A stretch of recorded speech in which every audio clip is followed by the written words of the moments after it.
আসসালামু আলাইকুম। সবার আগে বাছাই করা 10টি আন্তর্জাতিক খবর জানিয়ে দেব। প্রথমেই থাকছে শিরোনাম। তবে তার আগে অনুরোধ থাকবে ভিডিওটিতে একটি লাইক দিবেন।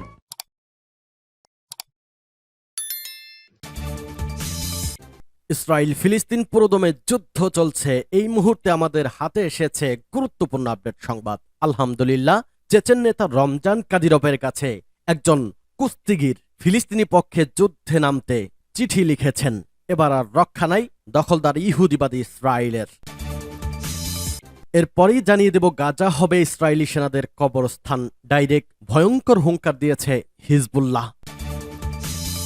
এদিকে দখলদার ইহুদিবাদী ইসরায়েলকে সমর্থনকারী মার্কিন যুক্তরাষ্ট্র এবং যুক্তরাজ্য জুড়ে পুরোদমে উত্তেজনা শুরু হয়ে গেছে।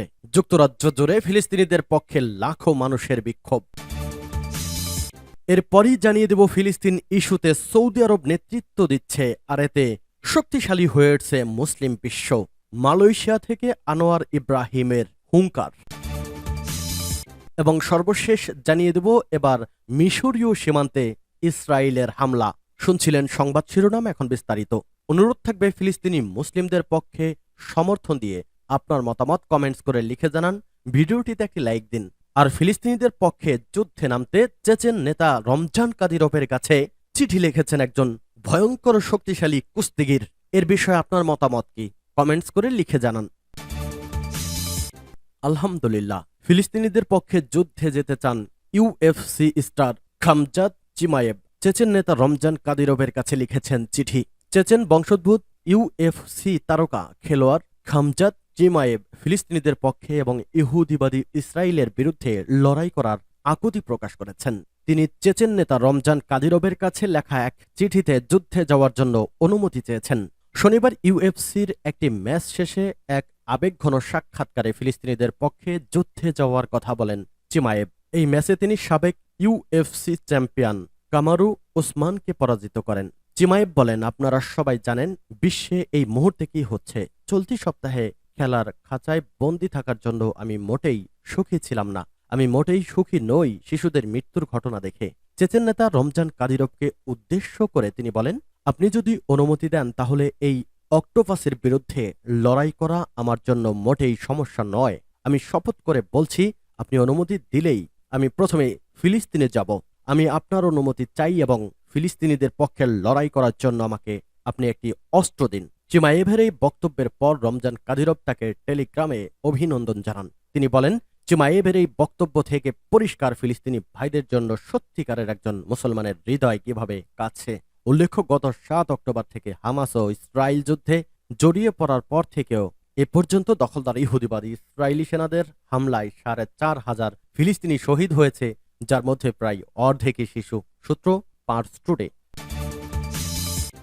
গাজা হবে ইসরায়েলি সেনাদের কবরস্থান, ভয়ঙ্কর ঘোষণা দিয়েছে হিজবুল্লাহ।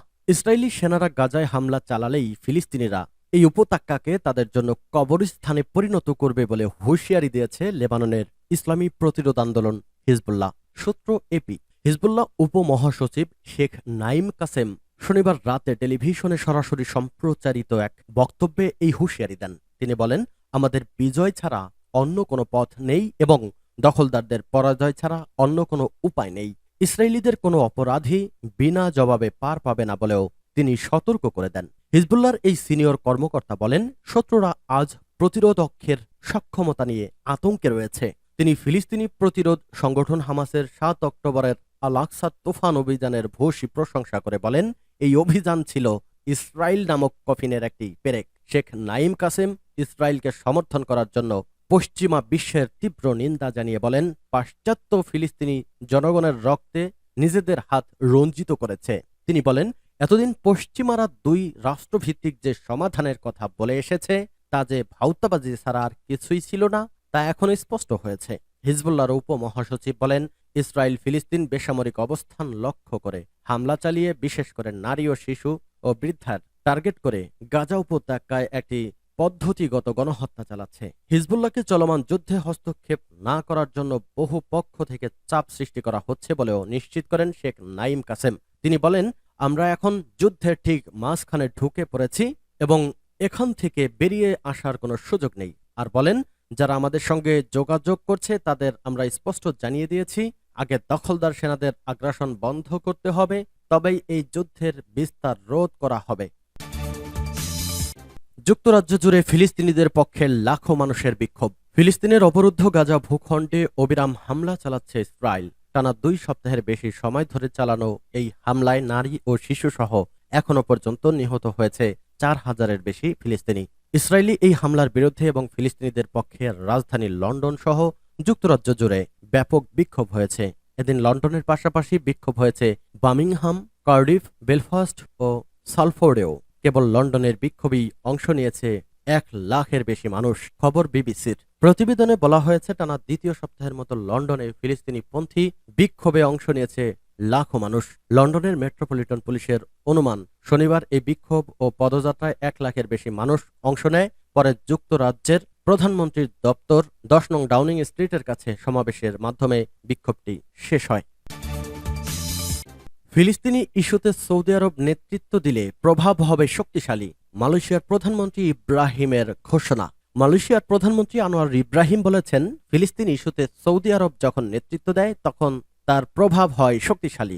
গাজায় ইসরায়েলি হামলার বিষয়ে উপযুক্ত ও সময়োপযোগী অবস্থান নেওয়ার জন্য ক্রাউন প্রিন্স মোহাম্মদ বিন সালমানকে ধন্যবাদ জানান তিনি।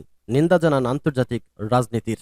উপসাগরীয় দেশগুলোর সংগঠন জিসিসি আসিয়ান সামিটের উদ্বোধনী অনুষ্ঠানের এক ফাঁকে আরব নিউজকে সাক্ষাৎকারে এসব কথা বলেন আনোয়ার ইব্রাহিম। তিনি গাজা পরিস্থিতিকে উন্মাদনা বলে এর নিন্দা জানান। সতর্ক করেন বিশ্ব নেতাদের। বলেন, পশ্চিমা নেতাদের বিরুদ্ধার বিষয়ে বিশ্ব অন্ধ হয়ে যায়নি। তারা ইউক্রেনের রাশিয়ার হামলা নিয়ে যেমন তৎপর, তেমনি গাজা ইস্যুতে ইসরায়েলি আগ্রাসনের নিন্দা পর্যন্ত প্রকাশ করতে ব্যর্থ।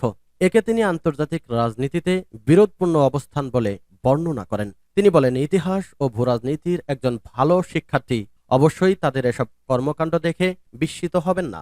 পশ্চিমারা গাজায় শুধু আগ্রাসনকেই সমর্থন করেছে এমন নয়। এবার মিশরীয় সীমান্তে ইসরায়েলি ট্যাঙ্ক থেকে ছোড়া শেল আঘাত এনেছে।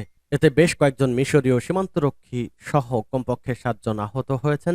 রোববার ইসরায়েলের সামরিক বাহিনী এই ভুল স্বীকার করে বিবৃতি দিয়েছে। খবর আল জাজিরার। ইসরায়েলের প্রতিরক্ষা বাহিনী আইডিএফ বলছে, গাজা সীমান্তের কাছে তাদের একটি ট্যাঙ্ক থেকে ভুলবশত মিশরীয় অবস্থানে আঘাত করা হয়েছে। বিবৃতিতে বলা হয়েছে, ঘটনাটি তদন্ত করে দেখা হচ্ছে। কিভাবে এই ঘটনা ঘটেছে তা জানতে বিস্তারিত পর্যালোচনা করা হচ্ছে। একই সঙ্গে আইডিএফ এই ঘটনার জন্য দুঃখ প্রকাশ করেছে। মিশরীয় সামরিক বাহিনীর একজন মুখপাত্র ঘটনার সত্যতা নিশ্চিত করেছে, তবে কতজন কর্মী আহত হয়েছে তা জানাননি।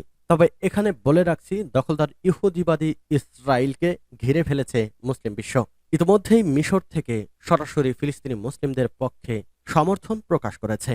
আর মিশরের সামরিক শক্তি অনেকটা ভয়ানক, যে কারণে ইসরায়েল জেনে শুনে মিশরে হামলা করলেও জানে যে ইসরায়েলকে ধ্বংস করতে যদি মিশর খেপে যায় তাহলে নিমিষেই তছনছ হয়ে যাবে দখলদার ইহুদিবাদী ইসরায়েল। একে তো ফিলিস্তিনি মুসলিমদের পক্ষে পরমাণু শক্তিধর দেশগুলো সমর্থন দিয়েছে, ইরান সরাসরি তাদের যোদ্ধাদের নামিয়ে দিয়েছে, চেচেন বাহিনী ঘোষণা দিয়েছে ফিলিস্তিনি মুসলিমদের পক্ষে যুদ্ধে যাওয়ার জন্য একজন বক্সার রমজান কাদিরভের কাছে অনুমতি চেয়েছে।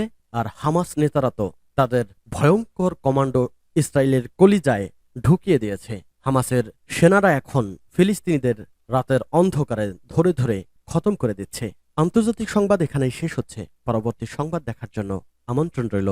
আল্লাহ হাফেজ। আবারও অনুরোধ থাকছে, ফিলিস্তিনি মুসলিমদের পক্ষে সমর্থন দিয়ে এই ভিডিওটিতে একটি লাইক দিন, কমেন্টস করুন আপনার মতামত, শেয়ার করে দিন আপনার ফেসবুক সোশ্যাল মিডিয়ায়।